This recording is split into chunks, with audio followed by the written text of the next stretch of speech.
Welcome to another hour.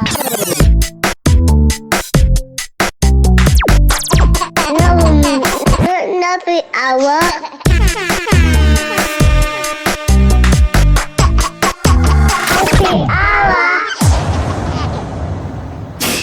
Oh my God, Jessica, are you okay? Bless you. Do you want me to make you teas? Oh, babe. Well, if you're offering. Why are you down there, love? The light of my life, the best husband in the world. I couldn't wish for more if I tried. The light of my life. I need to get some slippers on because otherwise some little creep is going to snapshot my feet and sell it on the black market. Yeah? Are you sure you've not been guffing in my office? I have not been guffing in your office. I need to get some slippers. Sorry. Oh.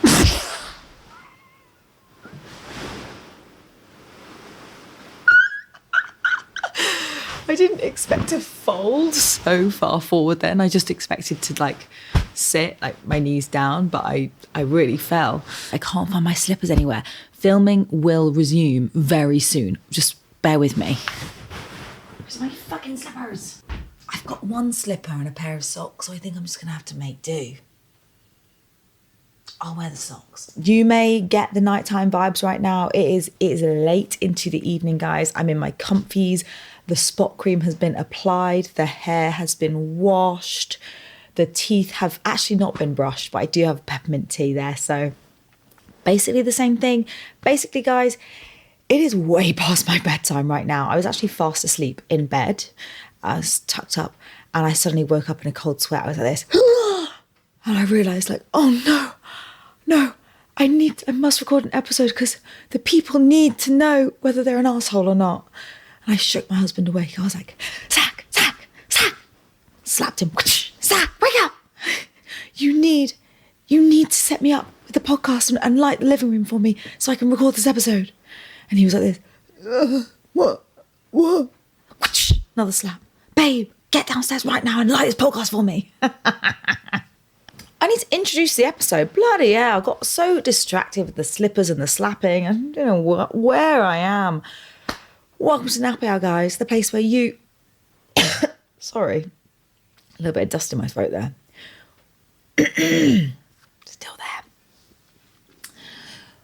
Welcome to the Nappy Hour, guys, the place where you tell me all about your fucked up lives and I tell everyone, just like real friends. So open your ears and let me fill them full of shit. Advice. I am not a doctor. I'm not a lawyer. I'm not anyone that you should really trust with this kind of information. If there's anything that's seriously bothering you, don't bring it over here, okay? We're just here for a little bit of a giggle. Don't sue me. Don't send me constructive criticism. Don't go to HR about me. Just let me be, okay? Let me record this episode and just don't fucking come for me. What we're here to talk about, Woody's birthday. So we're in the park and this kid was running around us doing donuts on his bike, right? And he had this red bike. I think it was like a Paw Patrol bike. And he looked at me and he was like, I want a bike. And I said, really? And he was like, yep, I want a blue bike. And I said, okay, your birthday's coming up. I'm going to get you a blue bike. So his birthday rolls around and I find his dream bike. Like it could not be any better. It's blue. It's got dinos all over it. I buy a little horn at, like a, what is that noise? I can't do it. Why is that so icky, me doing that noise? I don't know. Anyway, it's got like a horn on it that he can like squeeze and it squeaks. It's got also like a bell and it's got training wheels. And I am so excited to show him this bike. And we go to the toy shop and we pick it up together and he rolls out this toy shop on his bike. So anyway, the next day rolls around and we go to take this bike out. And it's so funny, expectations versus reality in parenting, because this was really one of those moments for me where, you know, when you have a child, there's moments that you dream about, isn't there? I was like, oh my God, this is like an iconic parent moment. Like, this is going to be so special. It's going to be so much fun. We get to the park And we put him on this bike and we're like, okay, cool. This is how you ride it. Push your feet down and you just keep moving your feet exactly like I'm showing you. And he doesn't get it. And he's like, no, push me. And I'm like, okay, I'll push you a little bit, but then this is how you move it. This is how you move your feet. And he got going backwards really, really well, but obviously the bike's not moving. It's just the pedals are just spinning backwards. And we were there for so long trying to teach him how to move his legs on the pedals to make the bike move. And bless him, he just was not getting. He was like, no, I need your help or I'm getting off. He was like, push me or I'm getting off this bike. So anyway, we decided to go down the hill rather than it's like a slight incline into the park. So instead we're on our way back down now. So we're thinking, okay, this will be slightly easier. And up until this point, me and Zach have been taking turns of pushing him. So I literally, we're going down this hill. I let go for 2 minutes and Zach's on him, right? I turn my back for literally 2 seconds and I just hear, wah, wah. I turn around. This kid is off the bike, face down in a fucking puddle. I'm thinking, how did it get to this point? How did it go so wrong? There's stabilizers on this bike. This bike has training wheels. How did it get to this point? So anyway, that is our day trip over. And from then on, he's just pretty scared of the bike, to be honest, because he just thinks he's going to hurt himself. There are so many of those moments in parenting, I feel like, where it's expectations versus reality. We've had a few, like anyone, I guess. The first time I took him to fireworks, I was so excited. I'm a big fireworks geek. I love fireworks. It's one of my favorite holidays of the whole year. And when we were watching this fireworks display, he would have been about 2 at this point. And I'm thinking, oh, it's going to be so magical. It's going to be so magical. He's going to love it. He's going to be blown away by these fireworks. In reality, he's cold. He's tired. He's whingy. He's like, why the fuck have you dragged me out of my nice warm bed, right? I'm in my jammies. Take me home. So this kid just whinges through the whole thing. Holidays. Any holidays, the expectation versus reality is painful. Going on holiday with your child is exhausting. It's awful because you're still having to parent. You're on holiday, you want to relax. You're still having to parent and entertain this child, but you just don't have any of the usual useful shit that you need. You don't have it. It's all at home because you're on fucking holiday. So holidaying without any friends can be really, really hard. Oh, speaking of holidays, I am never taking my child on holiday again without our friends with kids. And for the purpose of the next few sentences, I'm going to call friends with kids FIDS, right? Going on holiday without FIDS is hard. It's exhausting. You cannot relax. You cannot switch off for a second. Going on holiday with FIDS, game-changing. Game-changing, because you've got so many hands. You've got so many parents' hands on and eyes on the situation at all times. Because there's 8 pairs of hands. It's brilliant. You can go and take a shower and relax, or you can be in the pool and relax. You can be reading your book on the beach and just relax because you know that someone has their eyes on those kids at all times. You can go and get ready for dinner and take your time and not feel bad about it because the kids are playing together. One of the parents is downstairs at all times with the kids watching. It's actually amazing. And, everyone's helping, everyone's pitching in, doing things. Oh, it was incredible. We were able to actually switch off on that holiday and just relax. And once I've tasted that sweet life of going on holiday with FIDS, never again am I going without. The truth is these little humans do not give a shit about your expectations. Their needs overrides your needs at every stage when you're on holiday. Picture this. You have got everything ready for the beach. The kids are dressed, they're ready to go. Bags are packed. You've done the trip. You've done the pilgrimage to the beach. You've settled. You've laid out all your stuff. You've done all your sun cream. Oh, you just pull out. You got a little margarita on the go. You pull out your book. Okay, you're ready to read. Oh, sunglasses on. Oh, you just get settled into your sun lounger. And then behind you, just a little kid. Mom. It's a voice that you recognise, but you're trying to ignore it. Mom. I want chips. okay, well, listen, we've just got settled on the beach. Like, if we get chips, we have to leave the beach. I want chips now.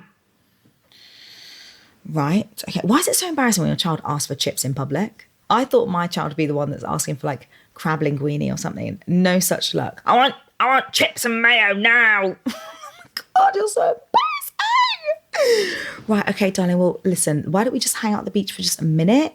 We'll just stay here, you know, have a little drink or something, maybe an ice cream from the beach hut, and then just like, you know, see if you want the chips in a little bit. But, you know, we'll get chips soon, okay? I want chips now! I want chips now! So your kid's fucking screaming the beach down. Everyone's looking at you, judging you, thinking, take that fucking kid away. I'm trying to enjoy my afternoon. And then you got to pack all your shit up and leave the beach and get this kid some fucking chips. Then you're at the restaurant and they're like, I want to go in the sea. You want to go in the fucking sea, don't you? You want to go in the fucking sea? It's why you see families abroad like arguing with each other. Oh, I've been chatting for so long and we haven't even got started.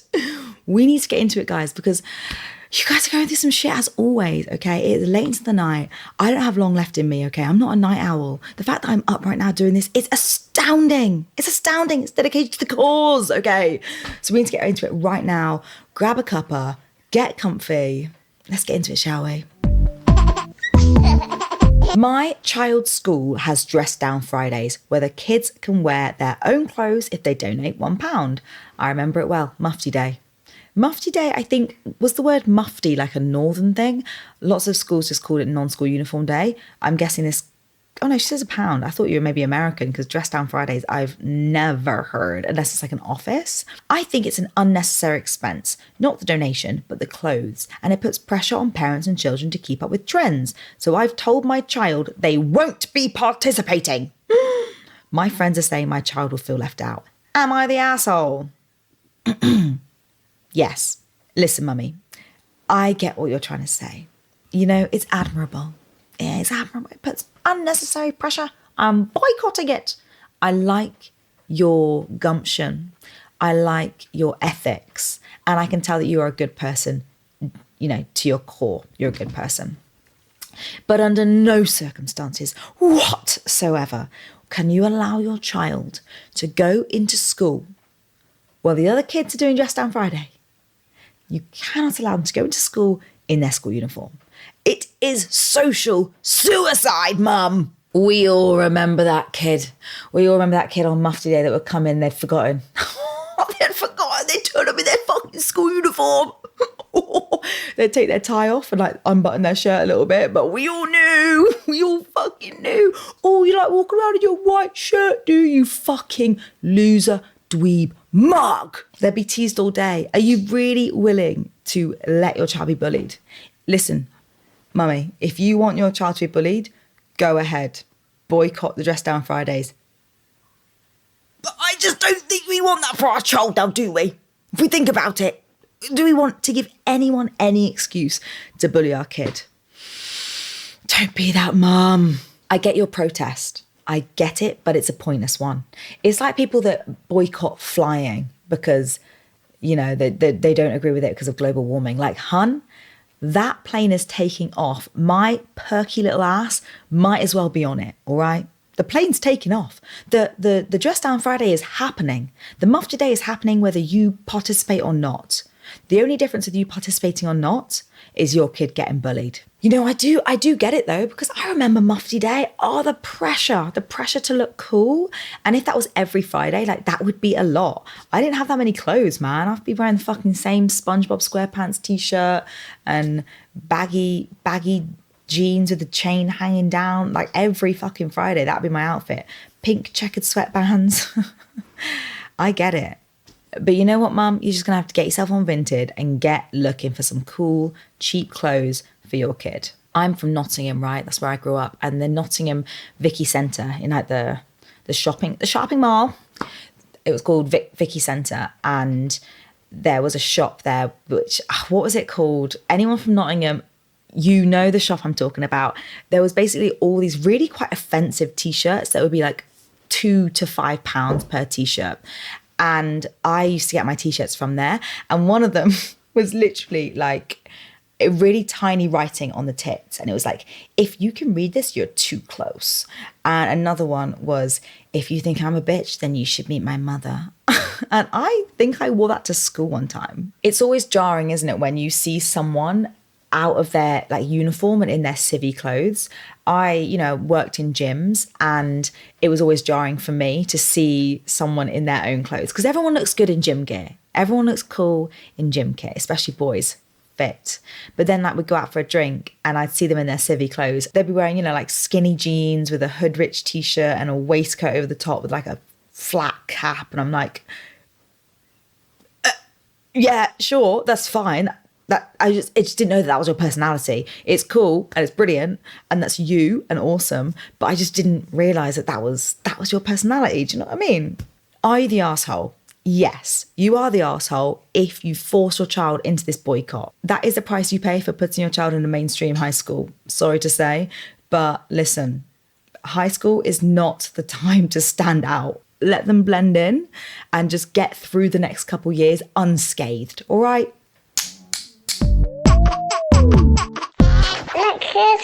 This mummy says, I had a fat row with my partner because twice now we've had the situation of his mum doing my laundry. When I say laundry, I mean she's washing my pants.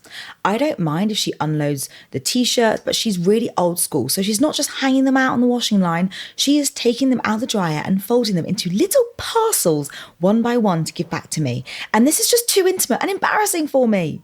Both occasions, my partner has had the responsibility of our joint laundry and his mum has offered to help and he's just said yes. I'm still mortified and livid every time I think of this, but he literally doesn't get why I'm so mad at him when, sorry, I just know exactly the tone of voice that he says this in. She's doing something nice for us. Am I the asshole? Let's just say what it is, okay? Your partner is being lazy. It's his turn to do the laundry. He can't be asked. His mummy's come round. Oh, darling, can I do anything for you? Oh, yeah, mum, can you do the laundry, please? Can you do the laundry? He knows it's going to piss you off. He's being lazy. And you have specifically said, do not let your mum anywhere near my crusty, dusty, period-stained pants, okay? And what does he do? He says, yeah. Go ahead, mummy. Go ahead. It's all in the dryer, mummy. I'd say if this keeps happening, I would just have a separate laundry basket for your pants. Like everything else goes in one basket and then your pants go in a little shoebox and then you wash them at the end of the week. Maybe that's what's going to happen. What is irking me is like the lack of accountability. Just be honest, bro. It's not she's doing something nice for us. It's you are not doing the thing that I asked you to do. I have specifically, I don't want your mum to do it. I want you to do it. She's doing something nice for us. You're being so ungrateful. It's important for me that your mum does not go sifting through my little thongs. In my house, laundry is my responsibility. So if my mother-in-law came around and offered to do my laundry, yes, please. Sift through my dirty knickers.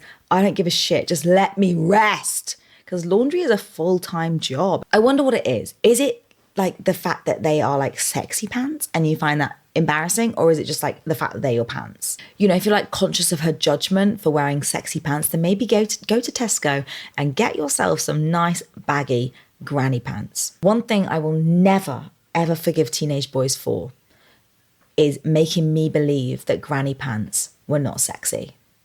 Sorry, granny pants are categorically sexy. Comfort is sexy. Confidence is sexy. I've been walking around in thongs for half my life like a fucking mug, all because boys teased us about our granny pants. My poor vulva suffocating for the male gaze, my asshole being cheese grated for over a decade. My poor bumhole, all because we were made fun of for our granny pants. Since giving birth, tell you what, I love me some granny pants. I bought them, obviously, post-birth. I thought, I want just baggy pants.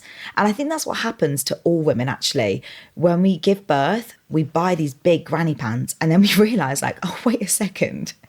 These fucking rock. And we just never go back. Not the asshole. Your husband's being lazy. Next one. Oh, this is difficult. Oh. I have a friend's wedding at the same time as my husband's 1-year anniversary mass of his father's death. I want to go to the wedding. This is my very close friend. I'm not in the wedding, but we have been looking forward to celebrating this day for ages. I went to the hen do and I've known her for years. My father-in-law died nearly a year ago from a long-term illness. My partner wasn't particularly close to him, and I knew him through brief, polite encounters, but we really weren't that close. Look at you setting the scene, so I don't think you're a bad person. I don't even know the guy. I don't even know the guy. He's rolling in his grave right now saying, yeah, that fucking bitch. We had a great relationship. I had you around for Christmas that time, that fucking bitch. My partner hasn't explicitly said that he'd rather I go to the wedding or the mass. He's saying that it's up to me, but he knows his family would be disappointed if I don't go. The events are very far away, so it's not like I could split my time and do both in one day. Am I the asshole if I go alone to the wedding and bring a friend and miss a family gathering? That is the good thing about being married. You know, you think of the couple as a team, and sometimes the team does have to split up and go separate ways sometimes. I guess you have to weigh up, right? Your relationship with this friend versus the relationship with the father-in-law. And also, I think it's important to take into account how much your husband's grieving. That's my cat running upstairs like a psychopath. Like if my... Do you need a poo? Tesco, go outside and have a poo, darling. If you need a poo, go and have a poo. You get the zoomies when you need a poo-poo. She's like, don't fucking call me out in front of the podcast, Mom. Like if my... Tesco, babe, you're pissing me off now, hun. Go and take a shit or just relax. None of this running around, ruining the takes. You know, if my husband's dad had died and he was really in his grief, I just feel like I'm going to support my husband rather than celebrate my friend's wedding. And you know what? That might piss my friend off. But at the end of the day, I just think my partner, he's my lifer. Do you know what I mean? We are going to, till death do us part, unless he cheats on me. Don't get it twisted, Zach. If you fucking cheat on me, I'm gone. You know, it's death do us part. Unless you are my bestie, okay, my childhood bestie, we might not be friends for the rest of our lives. And would I regret, you know, going and celebrating this girl that I don't even know anymore, going and celebrating her wedding rather than being there to support my husband? Maybe. Tesco, darling, okay, listen, I am recording a podcast. I cannot have you running up and down the stairs like a little psychopath. If you need a shit, just go and take a shit. If you want to come and chill, come and chill. I'm sure the podcast would love to meet you. You know, he might not want to put direct pressure on you, but he might want you to read in between the lines. That could, right? Like how often do we do that with our partner? Like he's like, oh, can I go out to the pub? And you're like, yeah, of course you can go out to the pub. I don't mind. It's totally up to you, babe. It's totally up to you. And it's like, read between the lines. I do not want you to go to the pub right now. So maybe it's a little bit of that. He doesn't want to put direct pressure on you because, you know, he feels bad because he knows that you're looking forward to this wedding, but also he wants your support and he doesn't want to say that because he's a man and men don't talk about their feelings. You know, maybe him saying, you know, my family would be disappointed in you is actually him projecting that onto his family. And that's how he would feel disappointed with you for not being there to support him. Is he saying that? I think it's time for an honest conversation. You'd be the asshole if you went to the wedding after he explicitly said that he wants you to be there to support him. If he's not going to say that, then actually what can you do? You know, I think no one's the asshole here. The real asshole in the situation is your friend and mine. Miscommunication. Not the asshole. Have an honest conversation with your husband. Next one. Oh, sorry. You just caught me meditating and doing my gratitude affirmations. A game-changing part of motherhood for me has been gratitude. You know, when I'm like deep in my rage and resentment, I just check in and I remind myself the key things that I am grateful for in my life. 1, I have a healthy child. 2, I have a beautiful home. 3, I've got the most brilliant, supportive, loving partner. And 4, and probably most important, I have a lip balm that hydrates, nourishes and protects my lips. I am so proud to be supported by Nomcos. I wonder how many crunchy mums we've got listening to this podcast. Especially since becoming a mum, I've got way crunchier. I've got way more conscious about what I'm putting in and on my body. Sunscreens, laundry detergent, deodorants, fucking peanut butter. Strangely, my cleaning products are still as toxic as they come. You know, you go into some mum's house and their cleaning products are all like natural. They just clean their bathrooms like vinegar and lemon juice. No, that is not enough for me. I know what goes down my toilet, okay? And lemon juice ain't gonna cut it. I want it so bad, so toxic, so offensive that when I sniff it, I start tripping. But when it comes to my moisturizers, like things that are going on my skin, I just want to know that it's not secretly killing me or the planet. And that is why I made the swap to Nomcos. The moment you put this lip balm on your lips are just like, oh my fucking God. Oh my fucking God, this is so good. If your lips could talk, that is what they would say. Technically, your lips can talk. It's the only part of you that does talk. Everything that goes into this formula is high quality, organic, natural, cruelty-free and vegan. And you know what? Hey, if you don't care about the state of the world or animal rights, then sure, don't buy this product. It's your choice. But you know, in the future, when your kids turn around and they ask you, Mummy, what did you do to improve the state of the world or animal welfare? They might ask you, did you buy Nomcos? The choice is yours. Do you care about the welfare of animals and the state of the world? Do you? If you do, then do it with Nomcos. You know, I get a lot of mums messaging me on this podcast saying, oh, my husband isn't that affectionate with me anymore. Like, why do you think that is? Maybe it's because you got those crusty, dusty lips and you haven't hydrated them with Nomcos. So this could literally save your marriage. And that is a 100% factual promise that I'm totally allowed and qualified to say. Thank you so much to Nomcos for sponsoring this portion of the episode. I love you guys. Back to the episode. Mwah. Am I the asshole for not allowing my in-laws to babysit because they don't follow my parenting rules? They insist on giving my kids sugary snacks and letting them stay up late whenever they babysit, despite me telling them several times I don't allow this and it ruins our routine for the next day. I've told them that I don't want them to look after the kids anymore unless they respect our rules. They say I'm being over the top and that my kids are missing out on quality time with their grandparents. Am I the asshole? Some mummies listening may disagree with me here, but I would say you're a bit of an asshole. Listen, this is when we have to zoom out of like the way that we micromanage our lives to an nth degree. We have to zoom out a little bit and remember what is important. You know, is the routine that important? Is going to sleep nice and early at the same time and eating carrot sticks for dinner that important? Or is it about, having treats every now and then and making memories with family? I get what you're saying about the routine being thrown off, but I just don't think if the routine is actually that important compared to quality time and making memories. Like, let's be real, if you stick to your routine 95% of the time, the 5% that it gets thrown off by, a fun sleepover with their grandparents, it's not doing any damage, is it? Being a grandparent is really exciting because you get to have all the fun parts of parenting without any of the shit bits. And you also get like a second chance at parenting because these people have grown up and they've seen, oh God, I wasted so much time telling my kids off or like forcing this or that or like trying to mold them in this certain way.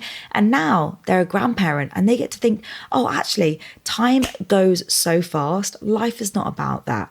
I just want to be the fun, warm grandparent and just build those fun relationships with these kids. And I think it's important to let them do that, Let them be the fun, warm grandparents that your kids are excited to spend time with, because a grandparent is such an important role. And I don't think enough of us have like really fun times, fun memories with our grandparents. You meet the odd person occasionally where they have like a really prominent grandparent figure in their life, and it's just such a beautiful relationship to have. When Woody's granny comes over and watches him for a few days, say if we go out for the weekend, she's not sticking to our routine. That's fine. She'll take him to a cafe and he'll get a nice big fat wedge of cake every time he's there and a hot chocolate. No, that's not part of our normal routine, but that's fine and fun. And yes, for the next week or so after, whenever I take him to a cafe, he is expecting that big slice of cake and he's disappointed when I don't give it to him. But then afterwards, he just forgets about it and life moves on. You know, the world is not going to treat your child how you treat your child.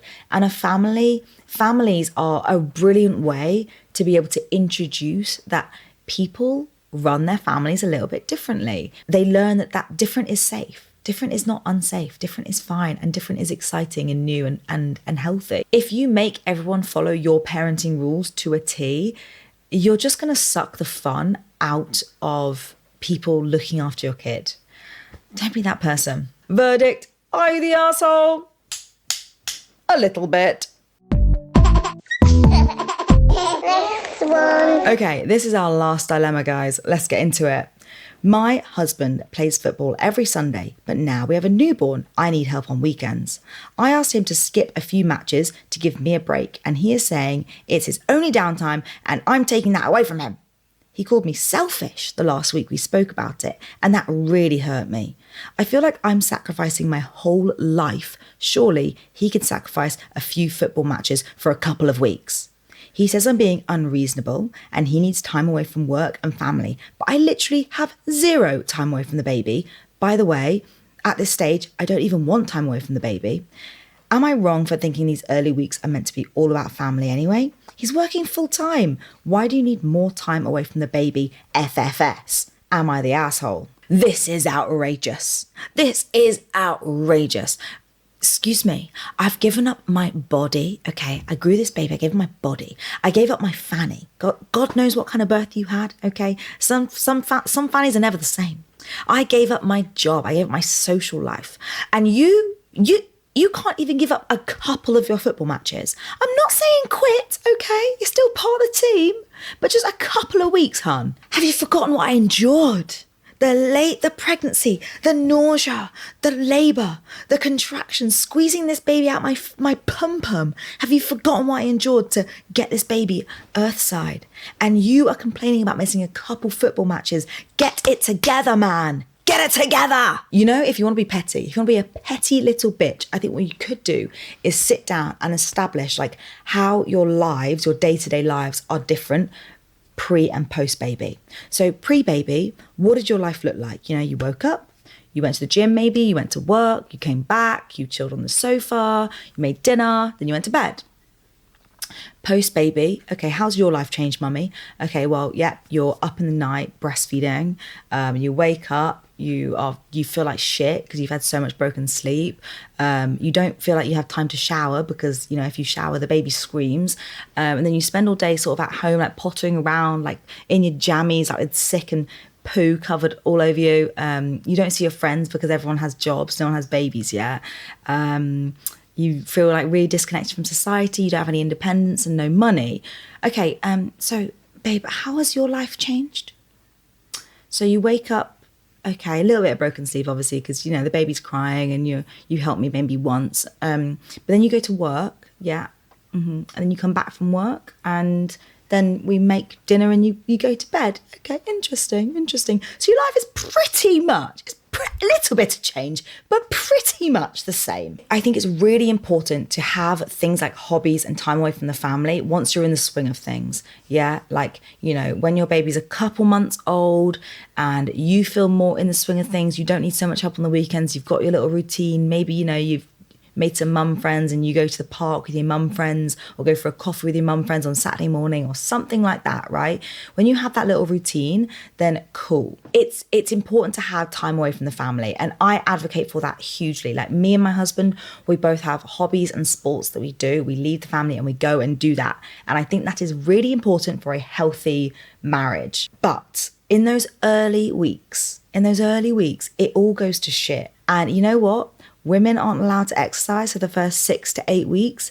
I think it should be the same for the dads. Sorry. Why do you get to go and get your endorphin rush? Go socialise, have fun, while I am at home wasting away?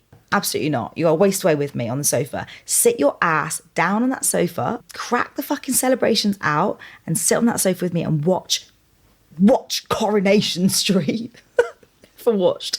I've never watched Coronation Street in my life. I don't know why that came to my head. You know, it is so funny, the difference in between women, because, you know, in those early days, Zach could just go to the gym. He went to basketball, he'd go to the gym, and he didn't necessarily think about, oh, what do I do with the baby? If I want to go to the gym, I had to figure it out. A lot of the time, I would take Woody to the gym with me and I would do my training sessions. And in between all the sets, I'd be bouncing him, I'd be feeding him, I'd be playing with him. That happened a lot. On some days when I felt really petty, Zach would say, I'm going to the pub tonight, or I'm going to Jamie's tonight. I'd be like, oh yeah, are you taking Woody with you? And he'd be like, oh yeah. I could do that. I guess I could. And I'd be like, I'm joking. That was when I was feeling like a petty little bitch. In conclusion, not the asshole. Woo! Okay, mummies, we are going to leave it there. Thank you so much for joining me in my living room late at night. I am about to tuck myself up into bed with my book. I'm going to get comfy like a little caterpillar, okay? And then I'm going to slip into Dreamtown. Thank you so much to Noncos for sponsoring. Do you know how scary it is when a brand hands you money to promote their product? Like, it's so fucking scary, guys. Just being real with you is actually terrifying. Like, this brand it's not like a super high street brand with like an endless pot of money. This is like a small business and they have trusted me. They've handed over money to me to promote their product to you guys. And that is pressure. Free shipping on all UK orders, so make sure you head over to nomcos.co.uk to get yours now. I am going to get into bed. I'm a little bit delirious right now. I've been yabbering on for about 3 hours. And I'm sick of the sound of my own voice. Keep sending in your dilemmas. Either catch me on Miranda Effin Fox or at the Nappy Hour Pod. We are on YouTube, Spotify and Apple Pod. So make sure you are subscribed on all 3 platforms. All right, I need all the subscribers I can get. Don't just watch this episode on Spotify. Watch it on YouTube and Apple Pods as well. Get my listens up. Get my ratings up. Oh, I love you guys. Have an amazing day. You deserve it. And in case no one's told you today, you're doing great.